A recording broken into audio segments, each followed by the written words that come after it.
giving somebody the blues today. Welcome back to the channel, everyone. Today we're going to be talking about mods once again.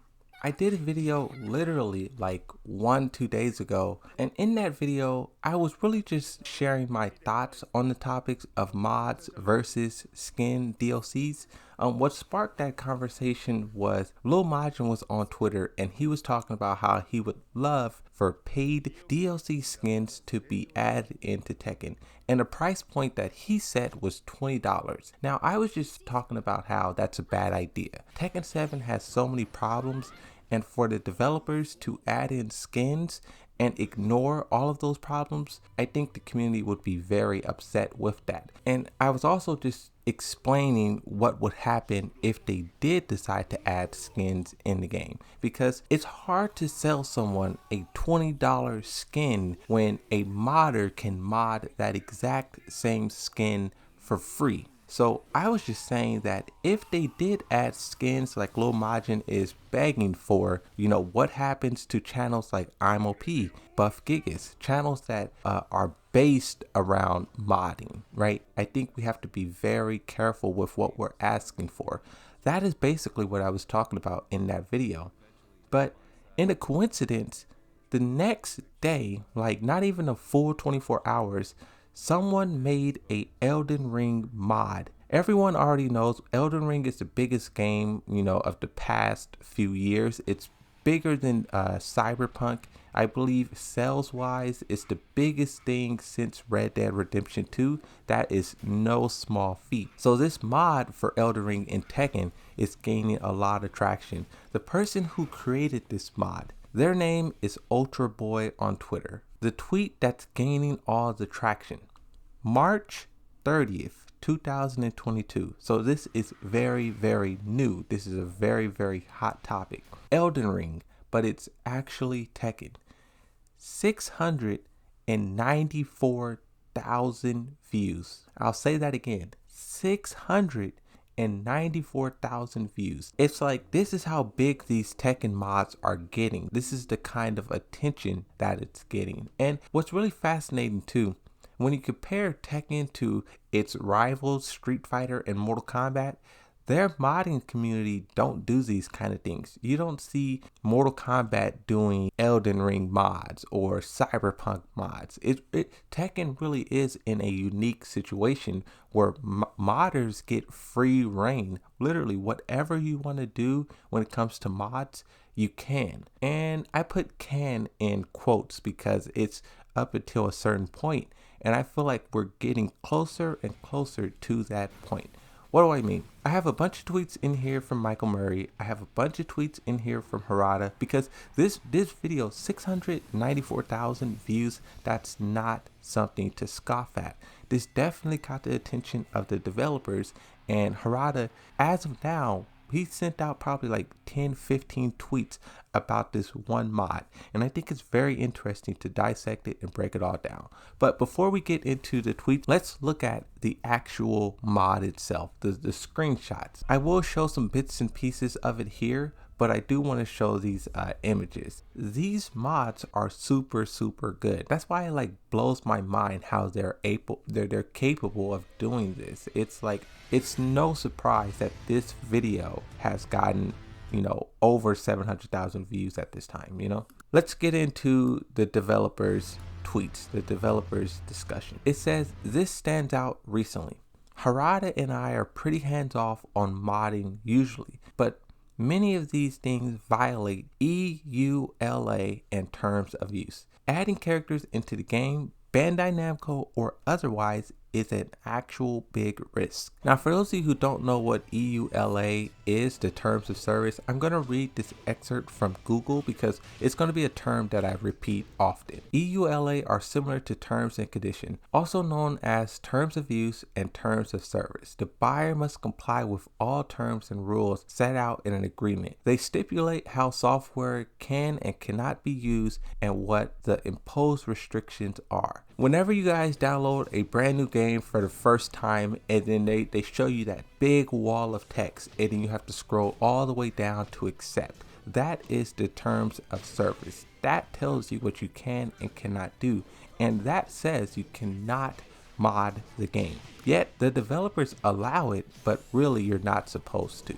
right? Now someone responds to this tweet from Michael Murray. They say, risk on us or Bandai Namco? Michael Murray says, modders and people uploading / downloading the data. Here's the thing, if it was a risk for Bandai Namco, this situation would have been over. They would have been shut it down, you would have been banned for doing it. It's a risk for the people doing it because, let's say if Elden Ring devs don't like that Tekken 7 is getting mods, they could sue. They could target whoever created it, whoever downloaded it, and they can sue them and send them like a cease and desist and make them stop. This tweet here from Michael Murray is kind of interesting. Too long, didn't read. No one is trying to take away your mods. Just use some common sense for fuck's sakes. I'm not going to argue with you guys on Twitter about EULA terms of use, IP infringement. I was just trying to give you some friendly advice.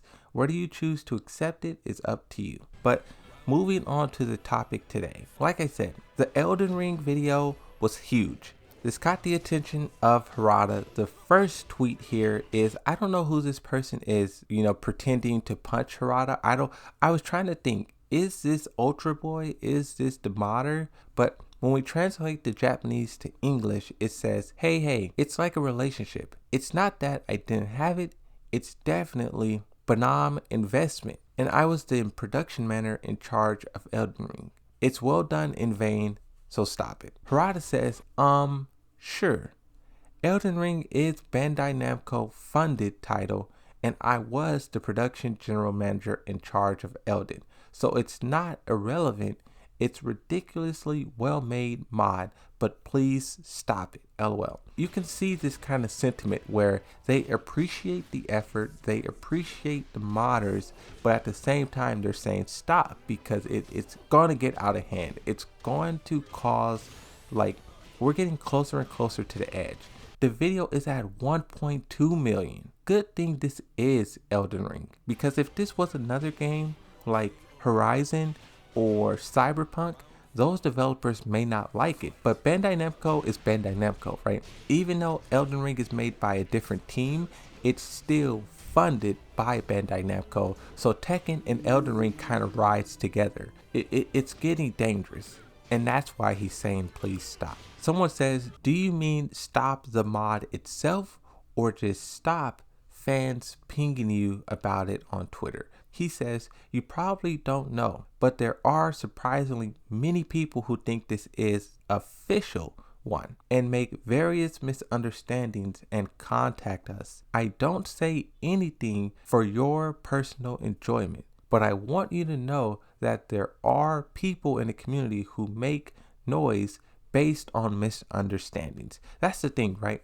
Here's the thing. If you didn't know any better, right? If you were out of the loop, you didn't watch YouTube videos, all you do is you just see a trailer and you're like, wow, this is going to be cool. If you were on Twitter and you seen this Bandai Namco Elden Ring video being shared around, you would probably think it's an official trailer, right? It's very high quality. It looks very, very official. It's like these trailers, these mods are getting better and better and better. And I would not be surprised if there was people out there who believed this was real. Of course, us we watch YouTube videos, we're in the loop. We know about mods. We know who make the mods. It's easier for us to tell these are not realistic. But 8 million players Tekken 7 has sold the game to. Out of that 8 million, how many people would believe this is real? Someone says, but Podman is literally called Iron Fist Alexander. Harada says, he, yeah. So you can see there, he's not it's not doom and gloom. He's not trying to be vicious and oh, you guys need to stop and that's it. He appreciates it. At the same time, it's dangerous. Someone says, understand context before speaking next time. Now, these kind of people, I just ban them. These kind of people are so annoying. So annoying. When people like this comment on my YouTube, I just completely ban them and just forget they exist. You're obviously not listening to what he's saying. You're obviously misreading his tweets, or you're twisting it, or you're just selective reading. It's I don't know. But Harada says, As I said, there are people who don't understand the true meaning of words in the first place or don't listen to the people until the end. Such a person will contact the company based on a misunderstanding. That's the thing. People will see this mod and they'll tweet at a Elden Ring developer and they'll say, "Oh, I love that collaboration you did with Tekken or something." And they'll be like, "Wait, collaboration? We didn't do anything with Tekken. What is Tekken doing?" And then they look into it, and that's how it becomes bigger than what it is. And this is kind of what I mean when these mods can get out of control. PC Gamer is huge. They put out a tweet. The Elden Ring Tekken 7 mod is so good you could mistake it as an official collaboration. When these news articles and these companies twist your words and change it to fit their own narrative, that is when things get out of hand. The tweet says, "And they are already making bread out of your tweet." Harada says, "Do they understand that I said I don't say anything for your personal enjoyment, but I want you to know that there are people in your community who make noise based on misunderstandings? Question mark. I'm sure they don't understand." Now, I think PC Gamer very well understood what Harada means, but that's not the point. The point is not understanding what he means. It's about getting clicks. It's about getting views. They are linking their own article. They want you to be like, "Wait, what? What's happening?" Click on their article. They get paid for those clicks. It's not about them understanding or not understanding. It's about them misleading people and creating this bigger sort of narrative, right? They want to pull people in because the more people who care, the more money they make. That's where the issue arises, right?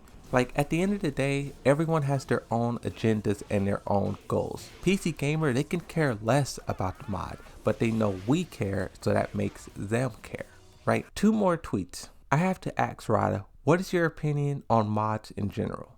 Harada says, "I say it many times. Personally, I wouldn't say anything for your personal enjoyment. The only problem is that many people misunderstand it as official and ask us to support the problem it causes. I'm tired of this wrong inquiry." The person responds, "That is understandable. Thank you for the reply." Harada says, "Anytime." And the reason why I'm reading these small tweets is because it shows that he cares. We always give the developers so much flack and so much heat for not caring, for not listening, he's tweeting at all of these people. He's trying to let people know what's happening. Someone says, "Out of curiosity, it would be more acceptable if it's clearly marked as fan-made content. I know that taking an official stance on that isn't optimal or recommended, but even a vague answer is much appreciated." Now, this is kind of cool here what Harada did. He said, "In Japanese, I answered a few years ago. I'll write an English translation after this." So what he links here is 2 tweets. 2 tweets, one is from 2013, one is from... both of these are from 2013. I translated them to English. The first one says, "Long time no see. I told you a good thing. As long as fans' activities are in the categories of fan activities, it's better not to ask the rights holder. The more formally ask, the more you have no choice but to answer no. From the official view, you'll become a snake." The next one says, also translated, "So you're a fan? Don't go beyond that range. For example, make money. As long as you're having fun, we won't say anything. I'm thanking you with all my heart. So have fun." The official okay came out. That last part there, I'm not sure what he's trying to say, but it's very clear the rest of it. Don't make money off of it. These mods are free, and that's for a reason. Once you start trying to sell it, the developers of these games are for surely going to come knocking. If you're trying to sell Liu Kang mods and Scorpion mods in Tekken 7, you bet NetherRealm is going to come knocking. But the reason why they don't when it's free is because that's free advertisement. When mods of Mortal Kombat get put in Tekken, both Tekken and Mortal Kombat benefit from that. But as soon as you put that price tag on it, they have to really shut it down. And then the part in there where he was talking about fan activities, I think that one is kind of interesting. It's like fan art. Fan art is fan art because it's not official. You have concept art, which is official art for a video game, and then you have fan art, which is a is inspired by. It's kind of the same thing with mods. You have the official DLC and characters and trailers and collaborations, but then you have the fan mods, like the what's inspired by that. I think that's a better way to look at it. The same way fan art and concept art, you have mods and you have official content, right? The English translation that he posted, the rights holder can't say okay when officially asked for an answer. In other words, let sleeping dogs lie. I don't say anything about what fans are enjoying in a category that doesn't cross the line, but we may comment if it increases the number of inquiries or misunderstandings. Basically, just don't try to get anyone officially associated with the product to comment on it if it isn't overly intrusive. If you're just going to tell them to stop and you don't want them to support mods regardless of your personal beliefs, why respond at all? That's because there are people like you who don't read my tweet logs and properly send message without understanding the context. Read my tweets, then comment. That's the thing. It's like, this is one of those people like, what's up just got here. This guy was seeing one tweet out of like the 10 or so I just read, and this person is like, oh, Harada's just saying to stop, and he's like, why respond at all? It's like, fully inform yourself before attacking, What kind of brain dead moron mods their games and asks game devs about the problem mods causes? Questions like this come to support decks and the community managers of companies in each region. Wow, so this is crazy. So in this tweet here, Harada is giving examples of what kind of questions the community, the support decks get. I can't find this on store page. Why? Where can I download this skin? I installed this and the game won't start. Why? This is like the side of mods we don't talk about. We always talk about, oh, this looks cool, and oh, I want to download this, I want to play this, but we don't talk about how that affects the company, the confusion. I see all the time people say, oh, I did this with Tekken 7 and now it doesn't start. I did this and now it doesn't work. Someone help me out. You have to imagine, if these things are being posted on Reddit and Twitter, imagine how much is being directed at Bandai Namco, right? That's basically what he's saying. The final tweet: shouldn't be your problem if it's not official.